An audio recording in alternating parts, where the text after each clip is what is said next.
काय पूर्व इतिहास काय तर तुम्ही तर म्हणताय तो भाड्याने इथं राहतोय तुमच्या शहरातच राहतो. नाही, तो मूळ त्याचा अवसरी गाव आहे. सुशांत बबनराव हिंगे, बबनराव धर्माजी हिंगे यांचा तो मुलगा आहे. आणि आता चेअरमन देवदत्त निकम यांनी सांगितलं की या तालुक्याचे राष्ट्रवादीचे अध्यक्ष, दूध संघाचे संचालक, जिल्हा परिषदचे सदस्य सन्माननीय विष्णू काका हिंगे यांचा तो पुतणे आहे. त्यांनी कितीही नाकारलं तर शेवटी नाती ही रक्ताने तयार केलेली आहे. ते तुम्ही आम्ही नाकारून कुठे जात नाहीत.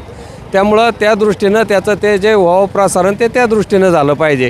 आणि तुमचा मी मनापासून आभार मानतो की तुम्ही प्रथमच नावानिशी बोलण्याचं धाडस एका पत्रकाराने दाखवलं. त्याबद्दल मनापासून तुमचे मी आभार मानतो, तुम्हाला धन्यवाद देतो.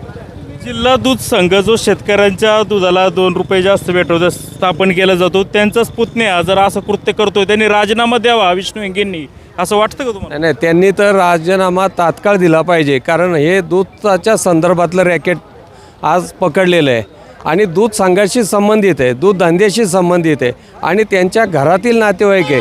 त्यामुळं त्यांनी जर ही चौकशी पारदर्शक व्हावी असं वाटत असेल, जरी त्यांचा त्याच्यात काही सहभाग नसला, उद्या जर त्याच्यातनं ते प्रामाणिकपणानं कुठल्याही गुन्ह्यात साबित नाही असं सिद्ध झालं तर ते पुन्हा संचालक म्हणून होतील. पण आज तरी ती चौकशी प्रामाणिकपणे होण्यासाठी त्यांनी राजीनामा देणं गरजेचं आहे. कारण या तालुक्याचे विद्यमान आमदार गेली 7-8 टर्म या तालुक्याचं लोकप्रतिनिधित्व करतायत.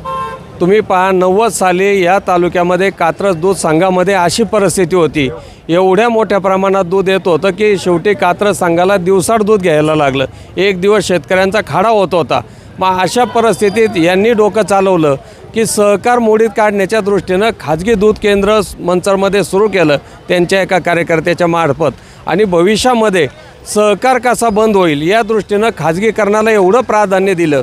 आज तुम्ही पाहिलं तर कात्रजचं दूध किती कलेक्शन आहे तो आकडा घ्या. प्रत्येक डेअरीचं नावाला 1-2 कॅन सहकारी संघामध्ये जाते, बाकी सगळं खाजगी दूध संघाकडे त्या ठिकाणी ते दूध जाते. खाजगीकरण केल्यामुळं या अशा भेसळीला प्रोत्साहन मिळालं.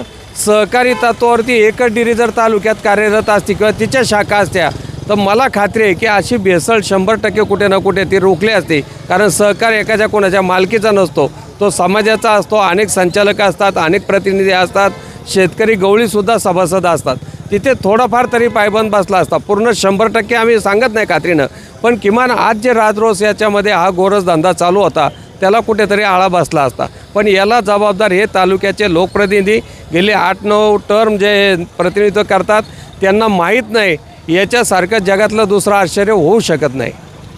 तुम्हाला थेट असं म्हणायचं आहे की जाणीवपूर्वक सहकार संपवला जातोय आणि आपल्याच जे लागेबांधे असणाऱ्यांच्या खाजगी संस्था उभ्या केल्या जात आहेत? निश्चितच. मग आता हे जे आहेत ह्या समजा दूध संघावर जी काही लोक आहेत यांचीच लोक आहेत, संचालक आहेत, नक्की काय म्हणायचं याला? त्यांचीच लोक आहेत. पण तरी देखील तुम्ही जाऊन त्या ठिकाणी रिपोर्टिंग घ्या की कात्रज दूध संघाला आज दूध किती संकलित होते आणि खाजगी क्षेत्रामध्ये दूध किती संकलित होते.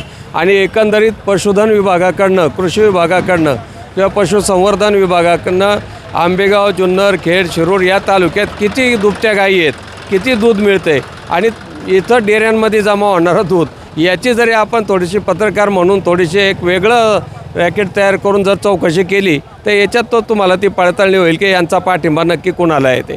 आणि याच्यामध्ये जवळजवळ कालसुद्धा जे 26 आरोपी पकडलेत 50 ते 60% आरोपी हे राष्ट्रवादी आपल्या अजित पवार गटाचेच आहेत. हे सुद्धा तुम्ही जर व्यक्तिगत त्यांची माहिती काढली तर ते तुमच्या निदर्शनास येईल.